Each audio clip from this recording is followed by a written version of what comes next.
What is going on, my friends? Mike Walker here. Hey, thanks for joining with me. I'm in the mobile office at the moment. I want to share a thought with you. Letting go is not the same as giving up. Let me tell you what I mean by that and how this can apply to your life. I was on the way to the beach over the weekend, and this kind of had this mental download. It seems to happen when I'm either in planes or cars. I don't know what it is, but being out and about and in motion seems to bring them in. And this one's important because, if you're an entrepreneur, if you're a business owner, if you are a high operating, high performance individual seeking new levels and pushing your boundaries and seeking success, whatever you define that to be, naturally there's a tendency to be a gap between where you currently are and where you want to be.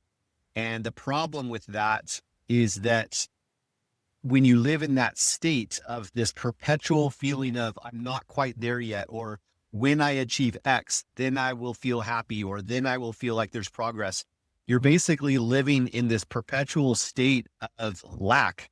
And it's a really interesting thing. There's a fine line between pursuing success, pursuing new heights and new levels, and yet at the same time, being cognizant of the fact that where you are is purely just a derivative. It's a downstream, or it's a waterfall effect of your thoughts, beliefs, actions, and paradigms from yesterday and from last week and last month and last year and even the last decade of your life. Everything that you see in front of you right now, your reality, is simply just an echo of the things and the state and the frequency that you were existing in yesterday. And this is kind of the interesting part. And the conversation I have with clients a lot is this gap. And this gap is frustration. If you feel frustrated, if you feel that tension of like, I'm just not where I want to be, the farther apart you are from reality to your expectations, the more frustrated you are. The farther away your reality is from your expectations internally, the more frustrated you become. If you can bring these things closer together, you are less frustrated. Now, don't confuse this with me saying that you won't still want to pursue new things, or you won't feel frustrated, or that you won't even necessarily not like where you're at. It's okay to not like where you are at, but that frustration is when there's a big gap between what you think it should be and what it actually is. I'm frustrated because I don't have this. Why are you so frustrated? Because I don't have this. No, you're frustrated because you think you should right now. And yet your reality, your current state around you, the echo, the mirror that you are looking at is telling you that you don't. And that is ultimately the problem. Is we need to redefine our understanding of reality. Reality is not what you see in front of you necessarily. That's just simply the echo of your internal state from previous. The reality is actually what's inside your mind. Let me prove it. See, everything around us exists on waves of frequency and energy. If you understand those two things, then you essentially understand how life operates. But here's the thing. Everything you see around you, the phone you're in your hands, the car you're driving, you name it, literally the chair you're sitting in, the home that you're in, wherever you are, every single thing around you that you now see in its physical form was once just an idea. It was pulled from the ether of thought, and it was brought to its physical form through time, effort, energy, money, etc. Right? So here's the thing. When you associate what you are seeing, all you are seeing is the feedback of the previous thoughts. And so we need to really get clear on the idea that our true reality is what's up here. But there is a delay between what happens up here and what we actually see in our hands, right? You have to see it in your mind before you can hold it in your hands. So what's this all mean, Mike? You're getting kind of woo-woo on me. I promise you, this isn't some woo-woo science type stuff. This is literally quantum physics. So now how do we actually apply it in real life, right? Here's the thing.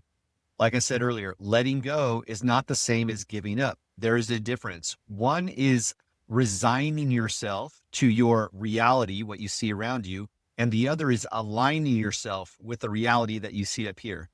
Okay. That's the difference. When you align yourself with what's up here and you understand the fact that, yes, I may not like what I see around me. What I see in front of me right now, the mirror, the echo that I'm looking at, that I'm currently in, is not mirroring back what I want it to mirror back. Yeah, but that's just a simple fact of That's what came from your previous thoughts and paradigms and behaviors and beliefs and all the things, right? Whether they be conscious or subconscious, they're still driving where you currently are. So when you take ownership of that, when you realize, wow, everything in front of me right now is a direct result of my thoughts, actions, behaviors, and things. Now, whether you control all that or not, you have to understand that from the moment of inception, the moment you are born, you are being downloaded information. You are being, imprinted with all of your surroundings and all the thoughts and behaviors of past generations and their beliefs and patterns, right? So I'm not suggesting that everything is your fault per se, but if you take ownership of it, then it loses its grip on you. You go, you know what? I may not like what's around me, but I see where I'm going. I can see it up here. And faith is not just blind, you know, mantras and just crossing my fingers and hope that this works. That's not faith. Faith is knowing, not hoping. Faith is, I know that what I'm looking for up here is exactly where I'm already going. It already exists, very much like a radio station, for example. Right now, in the airwaves, there are hundreds, maybe thousands of different songs and talk shows going on right now, right? But I don't hear any of them. I have to tune my radio to that frequency to find the one I want. Same in life. We have to tune our radio up here, our receiver, to the frequency we're looking for. Just because I don't hear that song playing right now doesn't mean it's not playing, right? Just because you don't see the thing in your life that you are looking for doesn't mean it's not actually there. It is there. You're just not on that frequency yet. So we need to tune to that frequency. Well, that's cool, Mike. How the heck do I do that, right? You have to have clarity. The world around you does not respond to hope or wish or desires. It responds to clarity. It cannot not respond to clarity. It's literally the equivalent of standing in front of a mirror, looking at the mirror. The mirror has to show you back what you have in front of it, right? Same in life. Life around you has to mirror back exactly what you see up here eventually. Now, will that happen the second, tomorrow, the next day? No, there is a delay, obviously, but as soon as you start going like, well, it's not here yet, it's not here yet, that's literally the equivalent of planting a seed in the ground, putting a little bit of water on it, and then standing there and being frustrated that it hasn't sprouted yet. And then digging it up to see, is this working? Is this working? Every single time you are looking around in your external environment, what a lot of people consider their reality, every time you do that, at looking and scanning for validation, you are literally the equivalent of the farmer digging up the seed to see if it's actually started to sprout yet. What does that do? It kills growth. It doesn't work, right? Just because you don't see it in its physical form does not mean it's actually working. You have to trust the process. You have to trust the season. Just like a farmer trusts the seasonality of harvest, you have to trust the harvesting of your thoughts, ideas, beliefs, and paradigms. But that cannot happen if you are wavering frequencies between this is what I believe, this is what I see with clarity. It's not here yet, right? So you're just waffling between these frequencies and then being pissed off that you don't see it yet. And that's exactly the same thing as that gap I explained earlier from expectation to reality. If you define your reality as what you see around you right now, this second, then you will never actually reach the reality in your mind, because the reality in your mind happens within quantum seconds. And yet the reality around us being near back is a delayed echo of everything that we've thought, believed, done, and have desired in the past. So we need to understand there's a delay, there's a seasonality, there's an evolvement from what we see up here to what we can hold in our hand. All right. Let me wrap this up. Letting go is not the same as giving up. Think of it this way. Letting go is like if you want to hold a lot of sand in your hand, how do you do that? It's holding your palm out, right? Well, if I grasp it, what happens? I can't hold as much sand, right? I can't hold as much sand with a tight grip. It just falls out. It gets squeezed out of my palm, correct? So it's the same thing with life. When you let go, when your reality aligns with what's up here and you go, you know what? It already exists. I'm already operating on that level. I might not see it this very second in front of me, but that mirror is happening. There's a delay between what I see and want up here and what actually happens in front of me. And I start living that reality that I saw up here.